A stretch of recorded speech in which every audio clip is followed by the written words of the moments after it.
జై శ్రీరామ్ జై హనుమాన్. శ్రీమద్ రామాయణ సుందరకాండ 43వ సర్గ.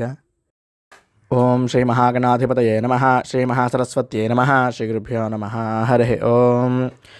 ఓం శుక్లాంబరధరం విష్ణుం శశివర్ణం చతుర్భుజం ప్రసన్నవదనం ధ్యాయేత్ సర్వవిఘ్నోపశాంతయే. అగజానన పద్మార్కం గజాననమహర్నిశం అనేకదం తం భక్తానాం ఏకదంతముపాస్మహే. గురుబ్రహ్మా గురుర్విష్ణుః గురుర్దేవో మహేశ్వరः. గురుः సాక్షాత్ పరం బ్రహ్మ తస్మై శ్రీ గురవే నమః. అఖండమండలాకారం వ్యాప్తం ఏన చరాచరం తత్పదం దర్శితం ఏన తస్మై శ్రీ గురవే నమః. అజ్ఞానతిమిరాంధస్య జ్ఞానాంజనశలాకయా చక్షురున్మీలితం ఏన తస్మై శ్రీ గురవే నమః. యా కుందేందుతుషారహారధవళా యా శుభ్రవస్త్రావృతా యా వీణావరదండమండితకరా యా శ్వేతపద్మాసనా యా బ్రహ్మాచ్యుతశంకర ప్రభృతిభిర్దేవైः సదా పూజితా సా మాం పాతు సరస్వతి భగవతి నిశ్శేషజాడ్యాపహ. కూజంతం రామ రామేతి మధురం మధురాక్షరం ఆరుహ్య కవితాశాఖాం వందే వాల్మీకికోకిలం. గోష్పదేకదవారాశిం మశకీకృతరాక్షసం రామాయణ మహామాలారత్నం వందే అనిలాత్మజం. మనోజవం మారుతతుల్యవేగం జితేంద్రియం బుద్ధిమతాం వరిష్టం వాతాత్మజం వానరయోధముఖ్యం శ్రీరామదూతం శిరసా నమామి.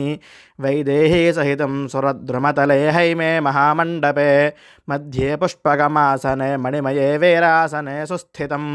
అగ్రే వాచయతే ప్రభంజనసుతే తత్వం మునిభ్యః పరం వ్యాఖ్యాతం భరతాదిభిః పరివృతం రామం భజే శ్యామలం. నమోస్తు రామాయ సలక్ష్మణాయ దేవ్యై చ తస్యై జనకాత్మజాయే. నమోస్తు రుద్రేంద్రయమానిలేభ్యో నమోస్తు చంద్రార్కమరుద్గణేభ్యః. శ్రీరామ రామ రామేతి రమే రామే మనోరమే సహస్రనామ తత్తుల్యం రామనామవరాననే.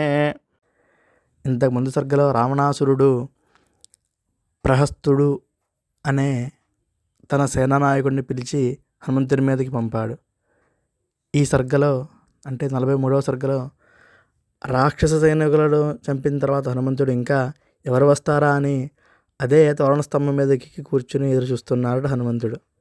ఎదురుకుండా అశోకవనంలో ఉన్న చైత్యప్రాసాదం ఒకటి కనపడిందిట. అప్పుడు హనుమంతుడికి ఒక ఆలోచన వచ్చిందిట. అశోకవనం అంతా కూడా ధ్వంసం చేసేసాను, ఇక ఈ చైత్యప్రాసాదం మాత్రం ఎందుకు వదిలిపెట్టాలి, దీనిని కూడా ధ్వంసం చేస్తే ఓ పని అయిపోతుందని అనుకున్నారట హనుమంతుడు. అనుకున్నదే తడవుగా వెంటనే పైకి లేచారట. లేచి ఆ చైత్యప్రాసాదం మీదకి లంఘించారట. ఆ చైత్యప్రాసాదము మీదకి ఎక్కి కూర్చున్నారట. తరువాత తన శరీరమును పెంచారట. లంకాపట్టణం అంతా కూడా అదిరిపోయేట్టుగా తన జబ్బలు చరుచుకున్నట్ట సింహనాదం చేశారట. ఆ శబ్దానికి తట్టుకోలేక చైత్యప్రాసాదము రక్షించున్న భటులు అక్కడికక్కడే మూర్చపోయారట. మరి కొంతమంది సైనికులు వివిధములైన ఆయుధాలను పట్టుకొని అక్కడికి వచ్చారట. చైత్యప్రాసాదం మీద ఉన్న హనుమంతుడిని చూశారట. హనుమంతుడు కిందకి దూకాట. దూకిన వెంటనే అక్కడికి వచ్చిన ఆ సైనికులు హనుమంతుడిని చుట్టుముట్టారట. హనుమంతుడు ఆ చైత్యప్రాసాద స్తంభాన్ని ఒక దారిని పెకిలించి అంటే పీకి గిరగిరా తిప్పి ఆ సైనికుల మీదకి విసిరాడుట. హనుమంతుడు ఆ స్తంభాన్ని గిరగిరా తిప్పుతుంటే ఆ వేగానికి అగ్ని ప్రజ్వరిల్లిందిట. ఆ అగ్ని చైత్యప్రాసాదం మొత్తం కూడా పాకిందిట. చైత్యప్రాసాదం మొత్తము అగ్నికి ఆహుతి అయిపోయిందిట. స్తంభము తమ మీద పడ్డ సైనికులు కూడా అక్కడికక్కడే మృతి చెందారట. వారిని చూసి ఇలా అన్నారట హనుమంతుడు, నా దెబ్బకే ఇంతమంది చచ్చారు, ఇంకా నాలాంటి వాళ్ళు సుగ్రీవుని సేనలో లక్షలు కోట్లుగా ఉన్నారు, వాళ్ళని ఎలా తట్టుకుంటారు మీరు? ఒక్కొక్కరు 1000 ఏనుగుల బలం ఉన్న వానరులు కూడా ఉన్నారు. కోట్ల కొద్దీ వానర సైన్యముతో రాముడు సుగ్రీవుడు లంక మీదకి దండెత్తి వస్తున్నారు.